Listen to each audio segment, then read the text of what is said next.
In this video, I'm going to show you how you can install the right Alipay app on your Android smartphone. If this video helps, please like and subscribe to this channel. Alright, so if you are got in between and you don't know which is the right Alipay app to install on your Android smartphone, then go ahead and look for this Google Play Store app and tap on it to open. Now from here, you'll need first to go ahead and log in with your Gmail before you can search for your app by name using this search bar. However, if you can see the search bar, you should see a search icon down below. Go ahead and tap on it to activate the search bar. Then just search for your app by name. So I'll just search for Alipay. This is an online payment platform. And here we go. We have our Alipay here. Now first, you need to go ahead and tap on it to see details. So currently this is the logo, and make sure it is from Alipay Hangzhou Technology Company Limited.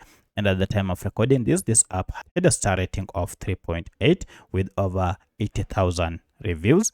And this app has over 10 million downloads at the time I'm recording this. And currently the file size is over 100 MB, that is averagely 154 MBs by now. And you can see these are the details for this app. If you see this information, then you will know that you have the right app.